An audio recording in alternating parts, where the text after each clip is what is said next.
नमस्कार दोस्तों, मैं डॉक्टर अनिल कुशवाहा। दोस्तों, आज आपके लिए लेकर पुनः बॉटनी का ये थर्ड पार्ट लेकर चल रहे हैं। विशेष क्वेश्चन है जो आपकी टीजीटी के लिए इम्पोर्टेंट है, पीजीटी के लिए इम्पोर्टेंट है। वो चाहे बिहार का बॉटनी का पीजीटी हो, उसके लिए इम्पोर्टेंट है क्योंकि बॉटनी का क्वेश्चन है। और आपका झारखंड पीजीटी के लिए इम्पोर्टेंट है, एमपी वर्ग के लिए इम्पोर्टेंट है।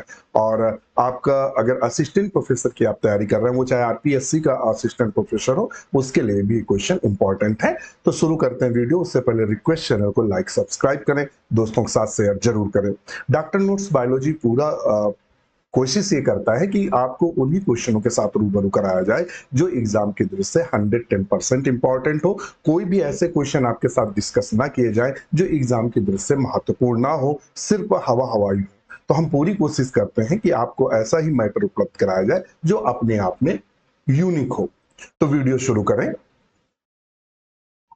तो क्वेश्चन नंबर 46 पे नजर डालते हैं। और उससे पहले हम आपसे रिक्वेस्ट कर दें कि जो मित्र हमसे जुड़ना चाहते हैं, हमारा ऐप है डॉक्टर नोट्स बायोलॉजी का। इसे गूगल प्ले स्टोर से, डॉक्टर नोट्स बायोलॉजी, इसे गूगल प्ले स्टोर से डाउनलोड करके आप साइन अप कर लीजिएगा। 3 बैच अवेलेबल है। एक 699 है जो कि यूपी के टीजीटी और पीजीटी तक, पीजीटी के लिए है, यूपी के टीजीटी और पीजीटी के लिए है। और एक है हमारा बैच 1199 का जो यूपी के टीजीटी पीजीटी के साथ साथ यूपी, अगर आप एससी की, यूपीएससी की चाहे असिस्टेंट प्रोफेसर की तैयारी कर रहे हो या फिर आप यूपीएससी की फर्स्ट ग्रेड की तैयारी कर रहे हो, सॉरी, आपको आरपीएससी, सॉरी आरपीएससी की चाहे असिस्टेंट प्रोफेसर की तैयारी कर रहे हो या फर्स्ट ग्रेड की तैयारी कर रहे हो, आप जहां वहां पीजीटी होता है उसकी तैयारी कर रहे हो, या फिर बिहार पीजीटी की तैयारी हो, या झारखंड, ये बैच यूनिवर्सल बैच है। इसमें बहुत ज्यादा आपको मटेरियल दिया गया है जिससे आपकी तैयारी पूर्ण रूप से हो सके। इसके अलावा एक बैच है 1099 का जो कि एकलव्य वाला जो है, एक एकलव्य वाले के लिए इंपॉर्टेंट है। और ये इसी से आपकी जीआईसी प्री की भी तैयारी हो जाएगी। ये कॉम्बो बैच है और ये भी कॉम्बो बैच है। इसके साथ आपको नोट्स मिलेंगे, प्रैक्टिस सेट मिलेगा, डिस्कशन मिलेगा, सारी थ्योरी क्लासेस मिलेंगी और सारे एमसीक्यू आपको अवेलेबल होंगे। तो आज ही जुड़े, अभी जुड़े, हमारे ऐप को डाउनलोड करें। अधिक जानकारी के लिए कॉल या मैसेज कर सकते हैं, जिसका जो नंबर है वो हमारा डिस्क्रिप्शन में दिया हुआ है।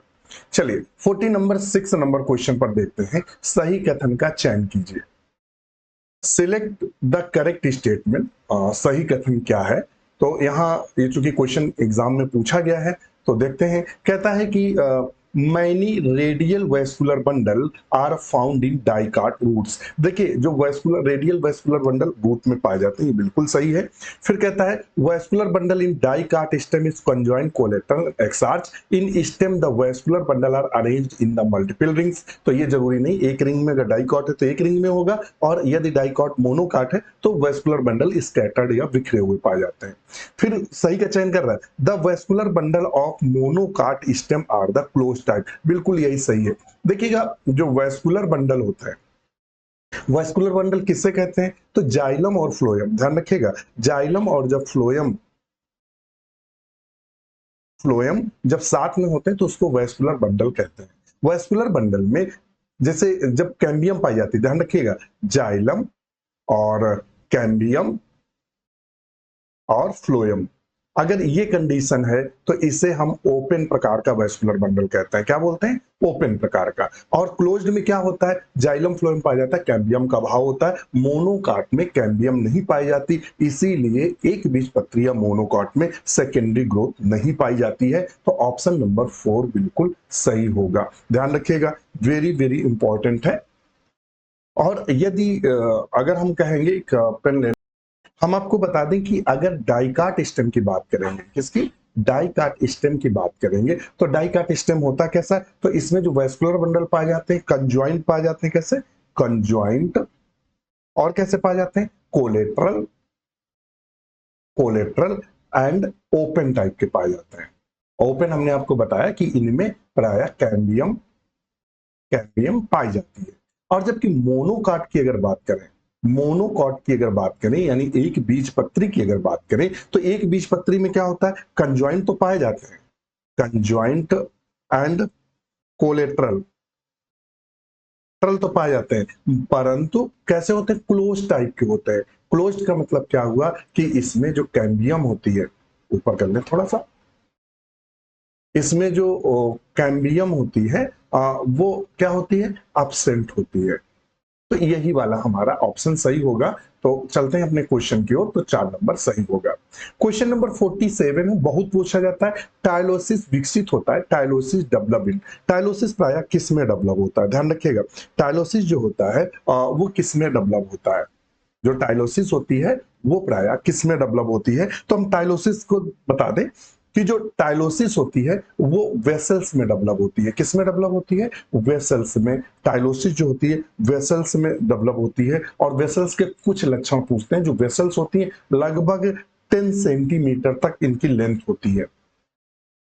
क्या होती है, इनकी जो लेंथ होती है वेसल्स की वो लगभग 10 सेंटीमीटर होती है। और लॉन्गेस्ट, एक क्वेश्चन यहां से और बनता है, कौन सा बनता है, लॉन्गेस्ट, लॉन्गेस्ट वेसल्स किसकी है, सबसे लंबी वेसल्स किसकी पाई जाती है, या किस प्लांट की जो वेसल्स हैं वो सबसे लंबी होती हैं। तो ध्यान रखिएगा, यूकेलिप्टस किसकी पाई जाती है, यूकेलिप्टस एंड ओक, किसकी पाई जाती है, यूकेलिप्टस और ओक की।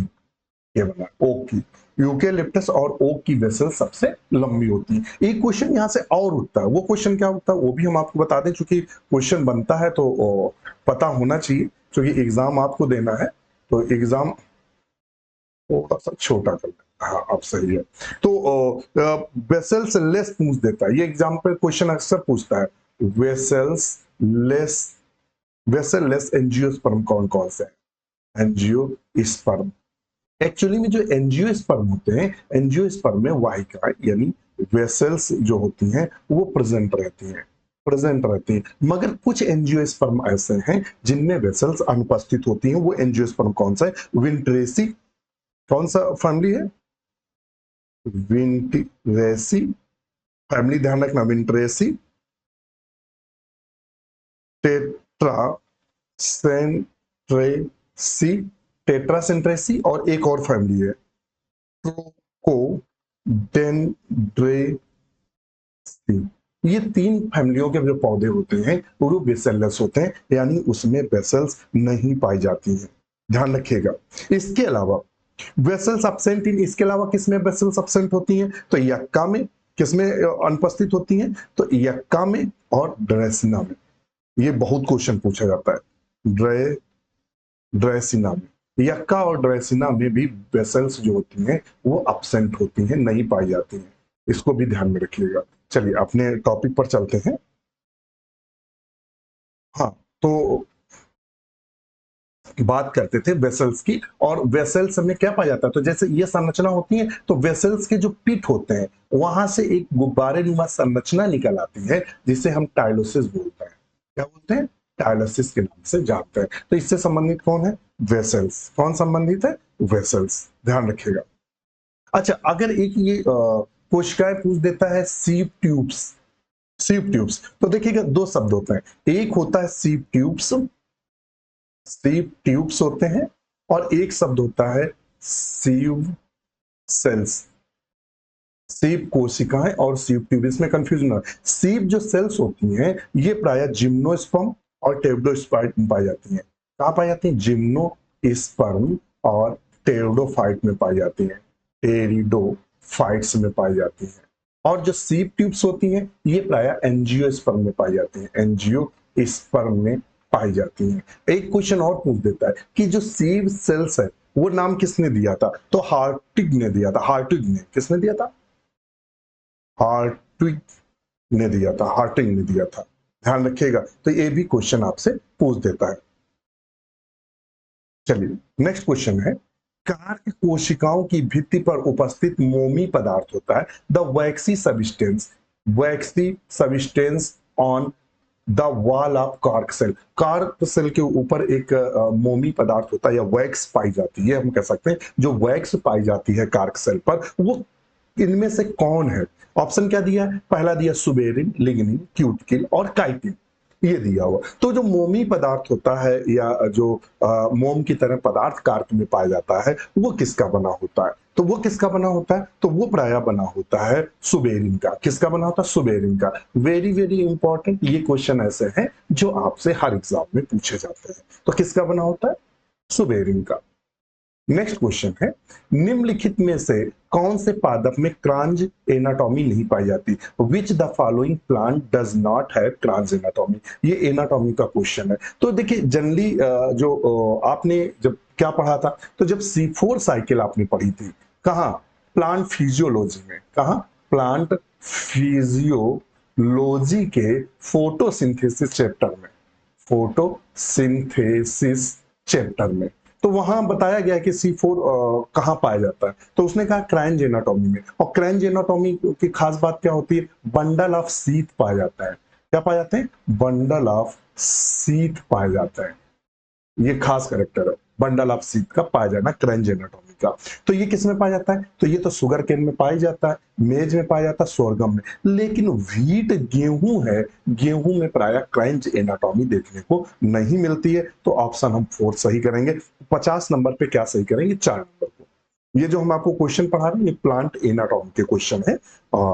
किससे संबंधित है? प्लांट एनाटॉमी से। तो क्रेंज एनाटॉमी प्राय शुगर केन यानी गन्ने में, मक्का में, ज्वार में पाई जाती है। लेकिन गेहूं का जो पौधा होता है उसमें प्राय क्रेंज एनाटॉमी नहीं पाई जाती है। तो हम ऑप्शन को क्या करेंगे? 4 को सही करेंगे। तो ये लगा दिया।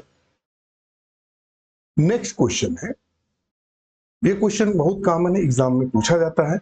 गटेशन टेक प्लेस थ्रू बिंदुस्राव होता है। बिंदुस्राव ये यूपी के पीजीटी में भी क्वेश्चन बन चुका है और ये यूपी के टीजीटी में बन चुका है और ये क्वेश्चन असिस्टेंट प्रोफेसर में भी बन चुका है। ध्यान रखिएगा, ये क्वेश्चन कई एग्जाम में बन चुका है कि guttation take place through. Guttation किसके द्वारा होता है? तो पहले हम आपको गटेशन बता दें कि जो पौधे होते हैं, पौधे जब आप सुबह सुबह जाते हैं तो पौधों में क्या होता है?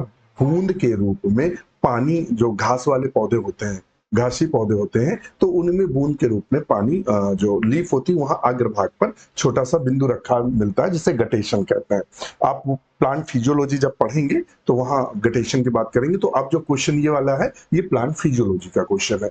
गटेशन, गटेशन किस संरचना से होता है? तो गटेशन जो होता है तो प्राय विशेष प्रकार की लूजली यानी ढीली ढाली कोशिकाएं व्यवस्थित रहती हैं, जिसे हाइडन थोट्स के नाम से जानते हैं। किसके नाम जानते हैं? हाइडन थोट्स के नाम से जानते हैं। तो इस ऑप्शन को जलरंध्र के नाम से जानते हैं। आप लेंटिकल्स तो जानते ही होंगे। लेंटिकल्स क्या होता है? जब तना मोटाई में बढ़ता है तो जगह जगह से फट जाता है, जिनको हम लेंटिकल्स बोलते हैं।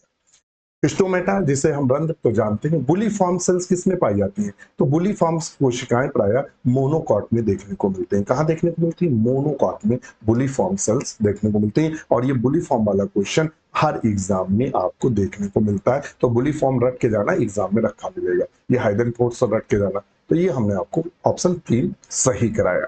कौन सा सही कराया? तीसरा। नेक्स्ट क्वेश्चन है, ये क्वेश्चन बहुत पूछा जाता है। ड्रेसिना के तने में द्वितीयक संवहन पुल होते हैं। The secondary vascular bundle in Dracaena stem are.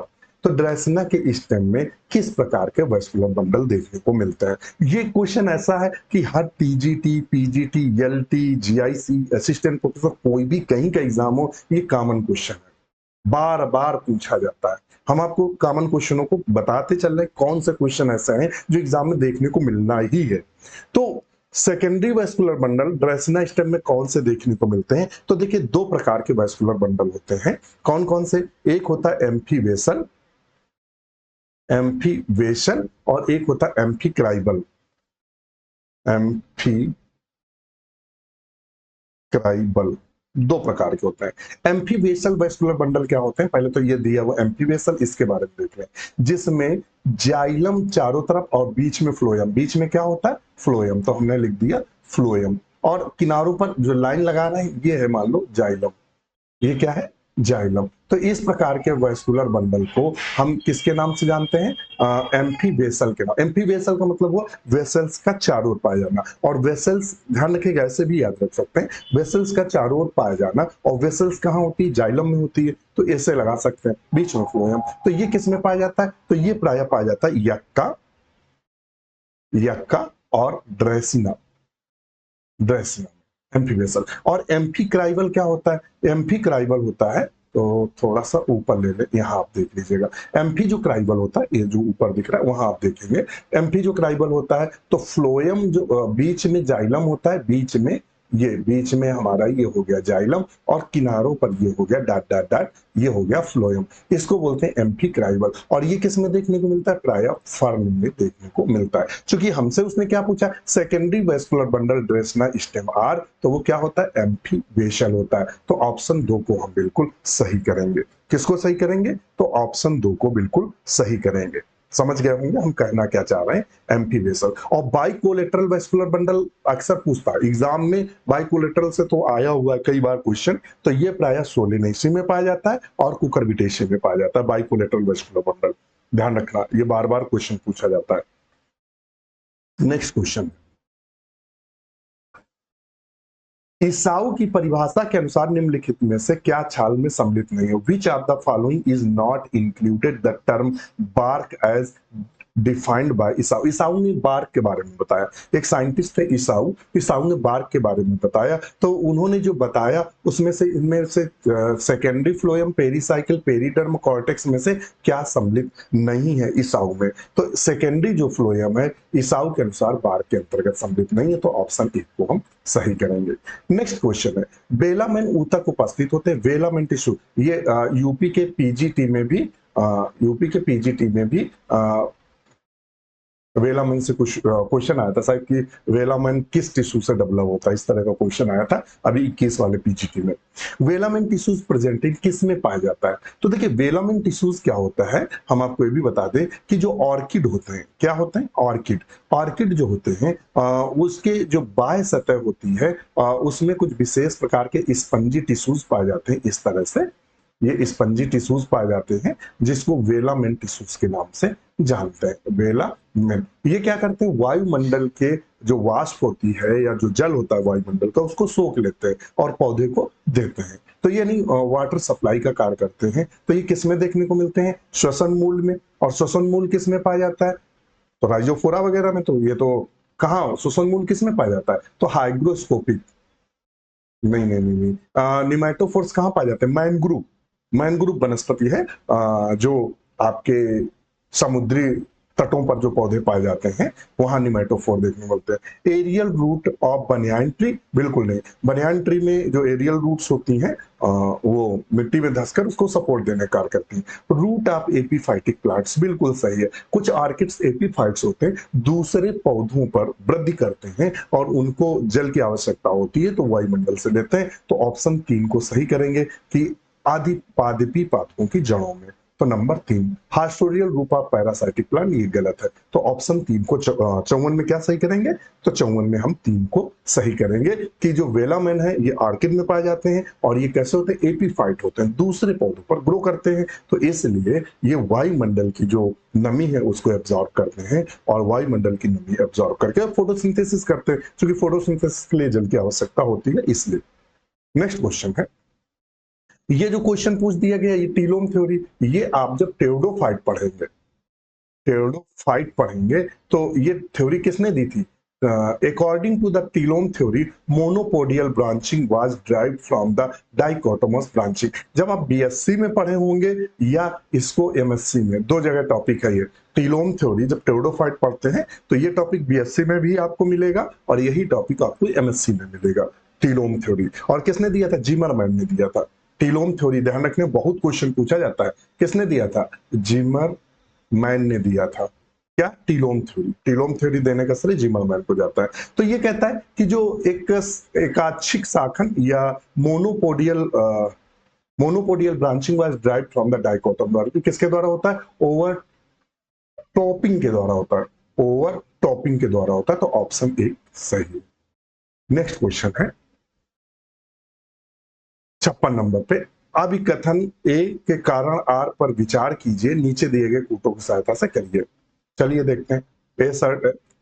Assertion क्या दिया? Root apex is generally protected by a root cap. ठीक है। Root meristem is subterminal, जो रूट मेरिस्टेम होता है वो सब टर्मिनल होता है। तो इसके अनुसार क्या हम सही करेंगे? तो यहां सही करेंगे A and R is true, but R is not the correct explanation of A। देखिए दोनों सही है, अपनी जगह दोनों सही हैं, मगर ये यहाँ रूट कैप की बात कर रहा है, प्रोटेक्शन की बात कर रहा है, और यहाँ कह रहा है कि रूट मेरिस्टेम सब टर्मिनल होता है, तो ना तो ये एक दूसरे को परिभाषित नहीं कर रहे हैं, मगर दोनों सही है, तो ऑप्शन 2 को सही लगा। Both A and R is true, दोनों सही हैं, लेकिन R is not the correct explanation. अब एक ही जो आर जो उसने रीजन बताया वो एक्सप्लेनेशन सही नहीं कर रहा है। नेक्स्ट क्वेश्चन है, निम्नलिखित में से बीजांड विन्यासों में उनके जात वृत्ति अनुक्रम में पुरातन व्यवस्थित कीजिए। देखिए ये बिल्कुल नया क्वेश्चन है, अभी तक आप जो क्वेश्चन पढ़ रहे थे वो अक्सर आपसे एग्जाम में पूछ देता है कि किस फैमिली में, क्वेश्चन पूछता है किस फैमिली में कौन सा प्लेसेंटेशन पाया जाता है, ये पूछ देता है कौन सा बीजांड न्यास पाया जाता है किस फैमिली में। अभी तक हमें यही क्वेश्चन नजर आए हर एग्जाम में, मगर यहाँ थोड़ा ट्रेंड से हल्के हटके उसने क्वेश्चन दिया, और ये बहुत अपने आप में अलग तरह का क्वेश्चन है। उसने कहा है कि जाति वृत्ति के आधार पर, यानी phylogenetic, arrange the following placentation type in order of their phylogenetic hierarchy ancient to recent। मतलब पुरातन से नए की ओर, यानी इनका डेवलपमेंट कैसे होगा, कौन सबसे पुराना प्लेसेंटेशन बना, फिर उसके बाद कौन बना, पूछ। ये बिल्कुल नया क्वेश्चन है, इसको रट लीजिएगा, आगे एग्जाम में ये क्वेश्चन आपको देखने को मिलेगा, रट लीजिएगा कहीं किताब में इसको, अगर आप नहीं नोट करते तो जो बहुत हटके या सटके हुए क्वेश्चन होता है, हम अपने यहाँ हमारे यहाँ भाषा में बोलते हैं सटका हुआ। सटका हुआ का मतलब जो परेशान करने वाला, तो ये सटका हुआ क्वेश्चन है, और ये एग्जाम में आपको दिखेगा, आपको परेशान करेगा, तो आप थोड़ा सा इसको लिख लीजिएगा। हो सकता है आपने किताब में ना पढ़ा हो, तो ये आपको दिक्कत कर सकता है। तो इसका सही आंसर क्या होगा 57 का? तो 57 का हम सही आंसर क्या करेंगे? हाँ, तो इसमें से क्रम क्या आएगा? तो लैमिनर जो है वो फर्स्ट नंबर पे रखेंगे, लैमिनर, और दूसरे नंबर पे क्या रखेंगे? एक्साइल को, और तीसरे नंबर पे क्या रखेंगे? फ्री सेंट्रल को, चौथे पे क्या रखेंगे? बेसल को। तो हमारा क्रम क्या बन गया? क्या बन गया? डी, ये वाला बन गया तीसरा, DACB क्या बन गया? सबसे लैमिनर, फिर फ्री सेंट्रल, हाँ लैमिन सॉरी लैमिनर के बाद एक्साइल, एक्साइल के बाद फ्री सेंट्रल, तब बेसल, ये इनका क्रम रहेगा नंबर 3। नेक्स्ट क्वेश्चन है, निम्नलिखित में से कौन सा विवृत अंडप युक्त पुष्प उदाहरण नहीं है? Which of the following is not an example of open carpel bearing flower? जिनमें जो ओपन कार्पेल होते हैं, कार्पेल आप सब जानते हैं, कार्पेल किसकी यूनिट है? तो गाइनोशियम, ध्यान रखिएगा, जो गाइनोशियम होता है, सॉरी गाइनो गाइनोशियम जो होता है, गाइनोशियम की जो यूनिट होती है, इकाई होती है, उसे कार्पेल कहते हैं। क्या बोलते हैं? कार्पेल के नाम से जानते हैं। तो कहता है open carpel bearing flower following not an example of open carpel bearing flower. इसमें से ऐसा कौन सा जिसमें कार्पेल ओपन नहीं होता है? तो वो प्राय कौन सा है? तो वो क्लेमाइटिस है। कौन है? क्लेमाइटिस। तो ऑप्शन ए को सही करेंगे। ये भी हटा हुआ क्वेश्चन है, इसको भी नोट कर लीजिएगा। हम आपको ये भी बताते चल रहे हैं कि कौन से हटे हुए क्वेश्चन है। ये असिस्टेंट प्रोफेसर में पूछ सकते हैं, और आपको पीजीटी में भी पूछ सकता है ये क्वेश्चन, क्योंकि पीजीटी का जब एग्जाम होता है तो वहां साफ दिया रहता है कि आपके एमएससी लेवल, चूंकि पीजीटी में जो मिनिमम क्वालिफिकेशन है वो आपका एमएससी है, तो एमएससी तक के क्वेश्चन एक आध उठा के डाल देता है। क्योंकि प्रोफेसर बनाते हैं तो उनके मूड पे है कि कहाँ से उठा लेते हैं क्वेश्चन। पता लगा उनके पास वशिष्ठा की बुक रखी है, पता पलटा दिया, जो क्वेश्चन आ गया तो उठा के रख दिए। तो ये भी ध्यान में रखिएगा। तो किस में देखने को मिलती है? तो क्लेमाइटिस में देखने को मिलती है। नेक्स्ट क्वेश्चन है, निम्नलिखित में से कौन सा पुष्पी आकारिकी का अग्रवर्ती लक्षण है? Which of the following is an advance character of floral morphology? Floral morphology का सबसे एडवांस कैरेक्टर कौन सा है? तो देखिए, स्पाइरल अरेंजमेंट ऑफ फ्लोरल ये पुराना लक्षण है। हर्माफ्रोडाइट फ्लावर तो ये तो बिल्कुल पुराना है, द्विलिंगी पौधों का होना। Freedom of floral flower, zygomorphic, एक ये पॉइंट पड़ा। देखिए दो प्रकार के फ्लावर होते हैं, एक होता है एक्टिनोमॉर्फिक, एक्टिनोमॉर्फिक हिंदी में बोलते हैं त्रिज्या सम्मित। ध्यान रखिएगा, हिंदी अगर ना समझ में आ रही तो मैं हिंदी बता रहा हूँ, त्रिज्या सम्मित बोलते हैं। और इसको जब करते हैं तो इसका निशान इस तरह बनाते हैं। और दूसरा होता है जाइगोमॉर्फिक, जाइगोमॉर्फिक इसकी हिंदी होती है एक व्यास सम्मित। या ध्यान दे लीजिए, हिंदी थोड़ी सी कंफ्यूजन है। एक एक व्यास सममित शायद, तो वो त्रिज्या सममित होता है, एक व्यास सममित होता है शायद इसका, और इसका निशान इस तरह का बनता है, यानी जिसके फ्लावर केवल एक एंगल से दो बराबर भागों में काट सके उसको जाइगोमॉर्फिक बोलते हैं, और जो एक्टिनोमॉर्फिक होता है वो फ्लावर जो किसी भी एंगल से दो बराबर भागों में काट सके वो क्या कहलाता है, एक्टिनोमॉर्फिक कहलाता है। ठीक है, तो जैसे जाइगोमॉर्फिक में कौन आता है, जैसे कि पैप्लियोनेसी के पुष्प, पैप्लियोनेसी, जैसे मटर आदि का पुष्प होता है ना, तो मटर में एक चोंच सी निकली रहती है, ऐसे निकला रहता है ना, वैक्सिलरी प्लेसेंटेशन देखने को मिलता है। कौन सा देखने को मिलता है, वैक्सिलरी। तो इसको काटेंगे तो जब बीचों बीच बराबर भागों काटेंगे तब तो दो पक्के होंगे, आगे से काट देंगे तो बड़ा वाला भाग आगे पीछे तो होगा नहीं, तो ये हो गया जाइगोमॉर्फिक। तो सबसे एडवांस कैरेक्टर है जाइगोमॉर्फिक। नेक्स्ट क्वेश्चन है, निम्नलिखित में से कौन से सुप्रसिद्ध व्यक्ति क्रमशः पर्यावरणविद, पुरावनस्पतिक और भ्रूण वैज्ञानिक है। Which are the following eminent persons are ecologist, पहले नंबर पे इकोलॉजिस्ट है, फिर पेलियोबॉटनिस्ट और एम्ब्रियोलॉजिस्ट। चलो देखते हैं। तो देखिए फादर ऑफ इंडियन, ऐसे याद कर लीजिए, फादर ऑफ इंडियन इकोलॉजी किसे कहा जाता है, तो आर मिश्रा को कहा जाता है। कहाँ कहा जाता है, आर मिश्रा। तो एक तो आर मिश्रा ये रखें, और पहले नंबर पे क्या इकोलॉजिस्ट को देना है, दूसरे पे और तीसरे पे, तो आर मिश्रा मिल गए। अच्छा, पेलियोबॉटनिस्ट क्या थे, तो बीरबल साहनी थे, जैसे फादर ऑफ इंडियन पेलियोबॉटनी के नाम से जानते हैं। तो दूसरे कौन हो गए, बीरबल साहनी हो गए। और पंचानन महेश्वरी है, फादर ऑफ इंडियन एम्ब्रियोलॉजी के नाम से जानते हैं, तो पी महेश्वरी हो गए, पंचानन महेश्वरी, यही सही है। पहले नंबर पे इकोलॉजिस्ट, दूसरे नंबर पे कौन हो गया, पेलियोबॉटनिस्ट, कौन हो गया पेलियोबॉटनिस्ट, और तीसरे नंबर पे हो गया एम्ब्रियोलॉजिस्ट। तो हमारा नंबर सही क्रम ये सही है, आ गया, उसी क्रम में व्यवस्थित करना था। तो आप ये तीनों फादर पूछे हैं, समझ लो यही कौन किसका है। जीनिया, दो शब्द आते हैं, जीनिया और मेटाजीनिया। तो xenia is an effect of the pollen grain on, xenia का प्रभाव किस पर देखने को मिलता है, ध्यान रखिएगा। जीनिया का प्रभाव इफेक्ट पॉलन ग्रेन ऑन किस पर, पॉलन ग्रेन का प्रभाव किस पर देखते, तो इंडोस्पर्म पे देखने को मिलता है जीनिया में, किसमें, इंडोस्पर्म। तो ऑप्शन नंबर 3 सही है। नेक्स्ट क्वेश्चन है, poly embryony is a characteristic features of, जो पॉली एम्ब्रियोनी होती है, बहुभ्रूणता, बहुभ्रूणता आपसे एग्जाम में क्वेश्चन पूछता है, ध्यान रखिएगा, एग्जाम में क्वेश्चन पूछता है कि बहुभ्रूणता कैरेक्टरिस्टिक फीचर्स किसका, किसका कैरेक्टरिस्टिक फीचर्स है, तो देख ध्यान रखिएगा, जिम्नोस्पर्म, जिम्नोस्पर्म में बहुभ्रूणता कैरेक्टरिस्टिक फीचर्स है या सामान्य लक्षण है बहुभ्रूणता का पाया जाना, किसका, जिम्नोस्पर्म का। हम आपके साथ वही क्वेश्चन शेयर कर रहे हैं जो एग्जाम में पूछे गए हैं, महत्वपूर्ण है, आपको एग्जाम में देखने को मिलेंगे। जो क्वेश्चनों का स्तर वाले ही क्वेश्चन आपके साथ शेयर किए जा रहे हैं, कोई स्तरहीन क्वेश्चन शेयर नहीं किया जा रहा है कि केवल यूट्यूब पर हम आए और दुनिया भर का लेक्चर दिया, चल दिया और काम की बात एक भी नहीं की, बच्चों वाले क्वेश्चन शेयर किए।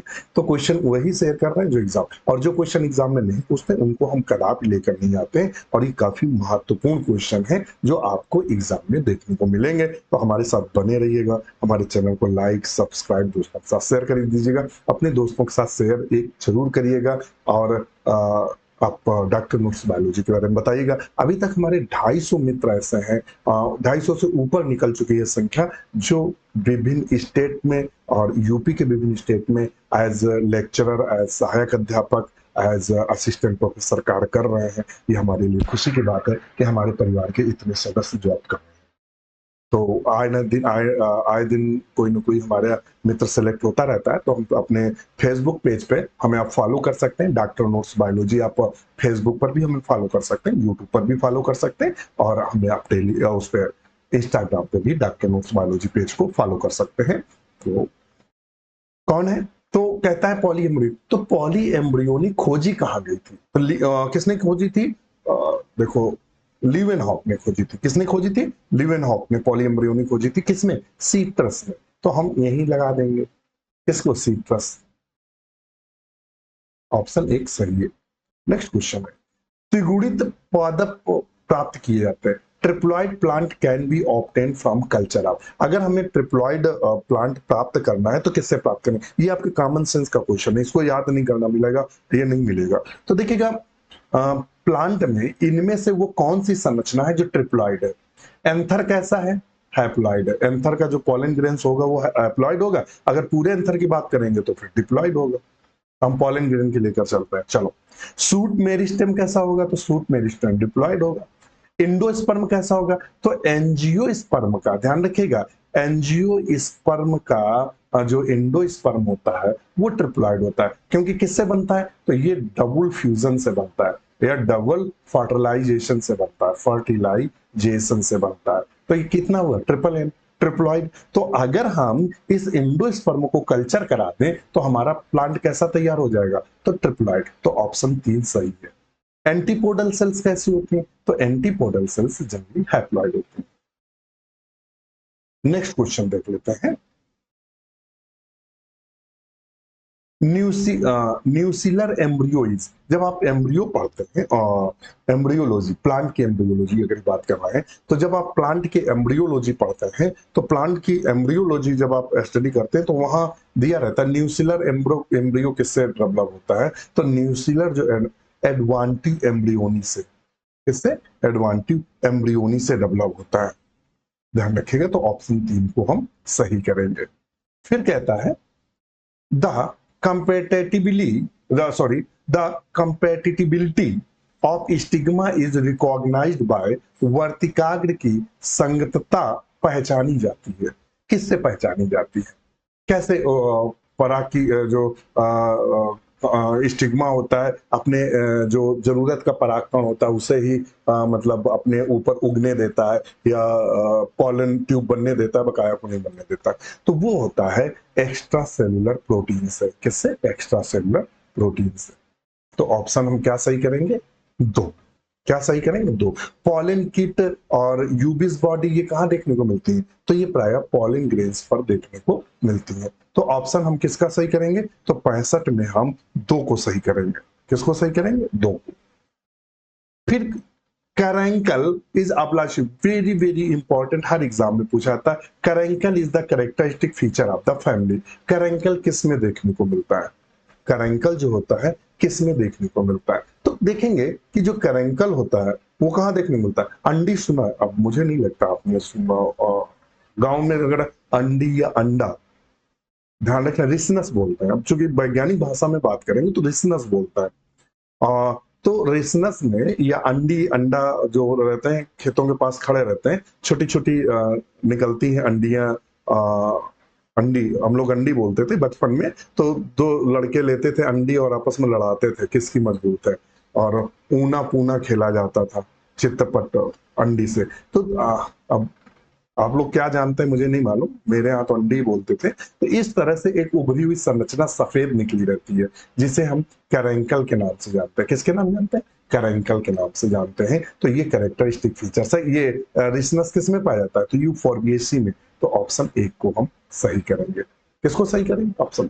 बहुत सारे क्वेश्चन आप जब पढ़ते हैं थ्योरी को, आप थ्योरी पे कमांड करते हैं तो बहुत सारे क्वेश्चन कॉमन सेंस के आधार पे सही होते हैं, जबकि उनका कहीं भी स्पष्ट उल्लेख नहीं होता है।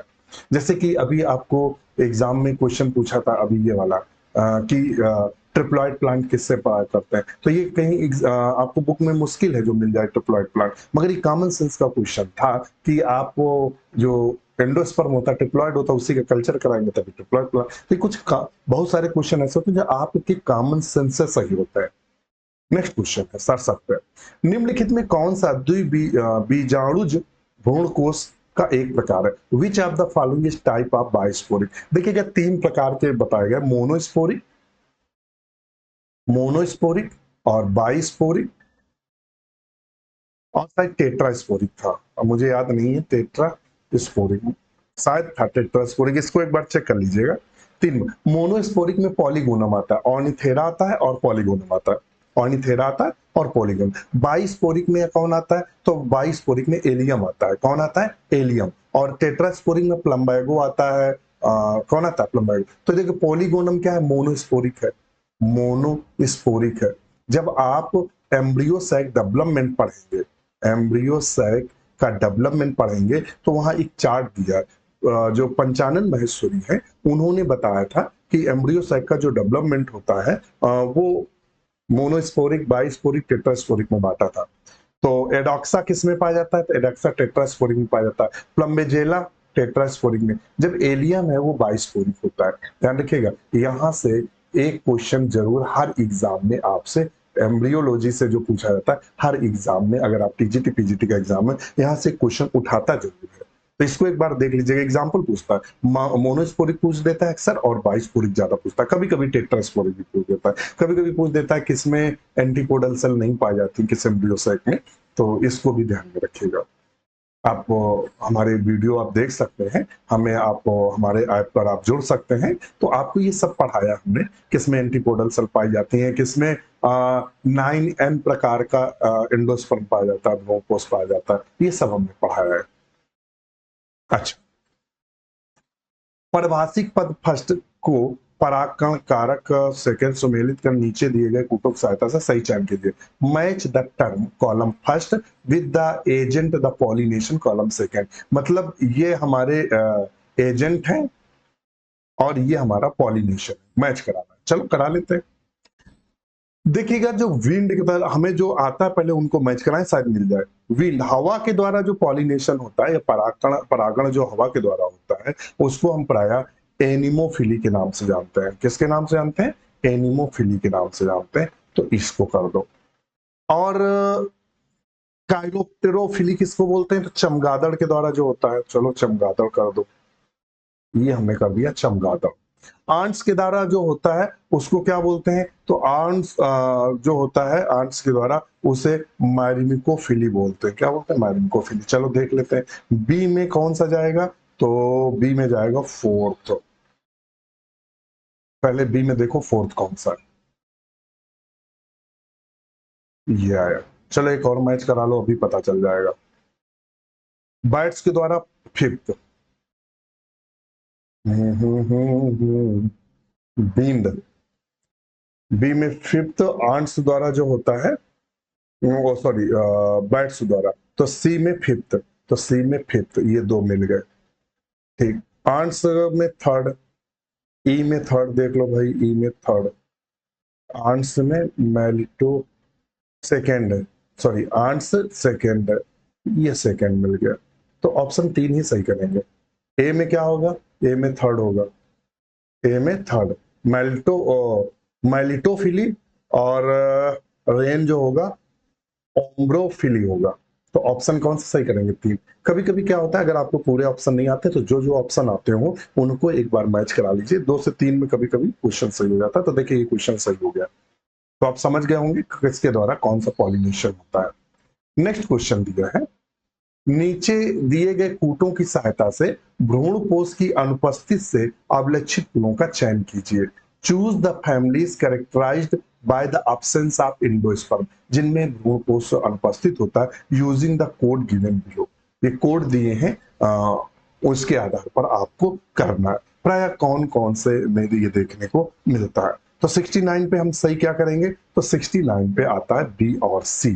क्या कहता है? कुलों का चयन कीजिए सहायता से अनुपस्थित होते हैं। तो किस में अनुपस्थित होते हैं? बी नंबर पे ऑर्किडेसी में, और सी नंबर पे यानी एपीएससी में भ्रूणपोष अनुपस्थित होता है। तो ऑप्शन बी और सी सही है। तो ऑप्शन चारों को हम सही करेंगे। ये क्वेश्चन यूपी के पीजीटी में पूछा गया था कि द्विनिषेचन सर्वप्रथम देखा गया, double fertilisation was first observed by, किसके द्वारा देखा गया था? तो नॉर्शिन के द्वारा। किसके द्वारा? नॉर्शिन के द्वारा। तो ऑप्शन दो को हम सही करेंगे। किसको? 70 में। 70 में क्या आएगा? दो, नॉस्चिन। एल्यूरोन ऊतक है। जो एल्यूरोन ऊतक होते हैं वो क्या है? ध्यान रखिएगा, एल्यूरोन जो एल्यूरिन टिश्यूज होते हैं वो क्या होते हैं? तो इसमें से कौन सा option? The layer of living cells present around the starchy endosperm of monocot seed, जिसे हम एल्यूरोन लेयर के नाम से जानते हैं। तो ऑप्शन चार बिल्कुल सही होगा। क्वेश्चन नंबर 72 पे चलते हैं। 72 नंबर क्या कह रहा है? द्विबीजपत्री भ्रूणोद्भव के निम्नलिखित में से कौन से प्रकार के युग्मज लंबवत भित्ति द्वारा विभाजित होते हैं? वेरी वेरी इंपॉर्टेंट, ध्यान रखिएगा। Which are the following type of embryogeny the dicot the zygote divides by the vertical. Generally zygote क्या होता है? ट्रांसफर और डिवीजन के द्वारा डिवाइड होता है, मगर एक ऐसा होता है जिसमें लॉन्गिट्यूडनल डिवीजन होता है, वो क्या कहलाता है? तो वो प्राय कहलाता है क्या? पीपर्ड टाइप। पिपराट टाइप बोलते हैं, पिपराट टाइप, तो ऑप्शन ए सही होगा, पिपराट type. Very very important, note कर लीजिएगा। नेक्स्ट क्वेश्चन होता है perisperm is present in, perisperm किस में देखने को मिलता है? पेरिस्पर्म प्रेजेंट इन, पेरिस्पर्म किस में देखने को मिलता है? तो पाइपर नाइग्रम में, जिसे हम लोग काली मिर्च बोलते हैं। क्या बोलते हैं? काली मिर्च। तो किस में देखने को मिलता है? पाइपर नाइग्रम में देखने को मिलता है। काली मिर्च में पेरिस्पर्म देखने को मिलता है। तो ऑप्शन क्या सही करेंगे? 2। आज के लिए इतना ही काफी हो गया। अब इसके आगे के क्वेश्चन आपको नेक्स्ट टाइम डिस्कस करेंगे। तो आज के लिए इतना ही, हमें आज्ञा दीजिए। वीडियो कैसा लगा एक कमेंट्स जरूर करिएगा। अगर वीडियो आपको अच्छा लगे तो इसको लाइक सब्सक्राइब करिएगा। एक बार फेसबुक, गूगल के जो प्लेटफॉर्म है, और आप व्हाट्सएप पे, टेलीग्राम पे ग्रुपों में आप इसको एक बार शेयर जरूर करिएगा। इसी के साथ आज के लिए इतना ही, हमें आज्ञा दीजिए। धन्यवाद, नमस्कार।